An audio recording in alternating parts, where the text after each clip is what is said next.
Hi, I'm Dave Dinkle. I'm here today with Evelyn Bobo DeGlace. Evelyn was the fearless student and turned into a mentor student who had the most deals last year. And what we're going to talk about today is some of just the generalities of becoming a real estate investor. Now, you had done some real estate investing way back when. Yes, back in 2006, I used to do mortgages, but not so much real estate investment. Okay. So you had a little bit of background, but not really in buying properties as such. Okay. What was the, I'm going to say, the biggest surprise to you to begin with in terms of coming into the program? Well, my biggest surprise was the amount of work that I had to put into it to get the deal done. I thought it was easy for me at first, but it wasn't. It was very difficult. Okay, so the amount of work is two-part. It's kind of, you got to get the deals first, which requires marketing and effort on follow-up.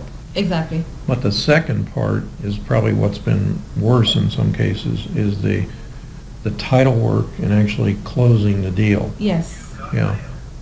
Especially in our area, we have a lot of foreclosures. And with that brings title issues and title convolutions, I'm going to say.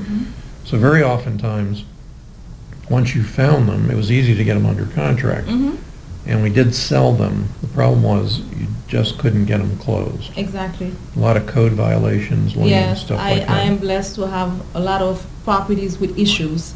As you can see, every single one of them, I don't get the easy one. No. They always have some kind of problems. So you have you've been challenged with that. But let's talk about where you've come from. Your biggest profit today was 53,000. Okay. And the smallest profit to date you've had? About 9. About 9,000. Okay. And what sort of prospects have you been looking for? Short sales?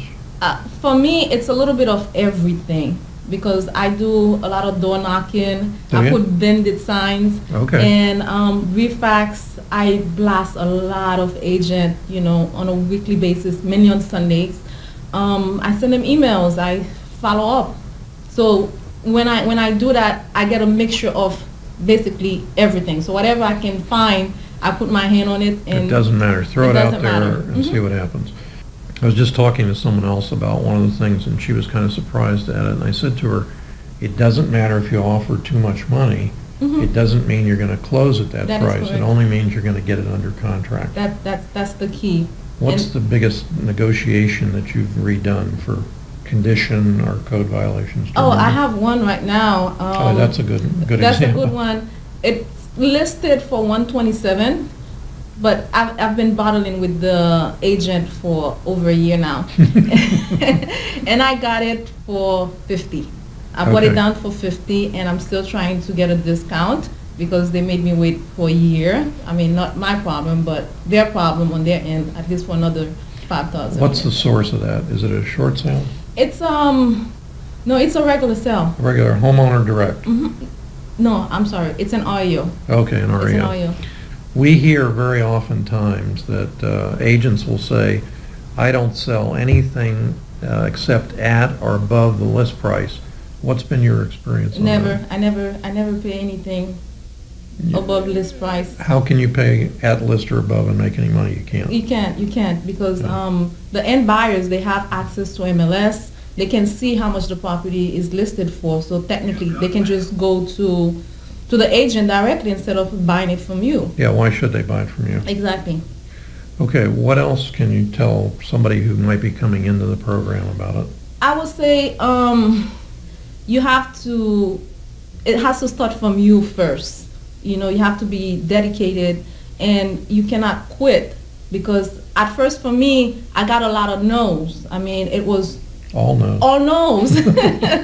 That's because you made ridiculous offers. I make ridiculous offers. I got a lot of no's, and right now, if somebody tell me yes too quick, I question it because I'm so used to all the no's. So there's something that must be wrong with it. Right. It's they say yes because they want to get rid of it. Yes. Yeah. Yes, but the price may not be what I want to pay for it. Okay. As a shortcut for some people coming in, what would you say for them to do?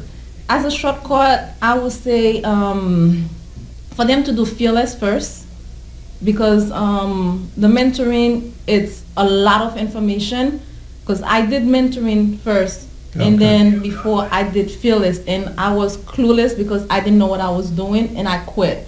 But once I did Fearless, immediately from Fearless, I started doing deal within the first month. You know, I got my first deal closed. Get your feet wet and start sending offers, and definitely meet with the agent, because you can send offers and then they send you email back. They will chew you up on emails, you know, and everything in cap, but screaming at you. But I think you have to make the effort and get out and really meet with them. Mm-hmm. The relationship is important as much as I chastise them. Yes.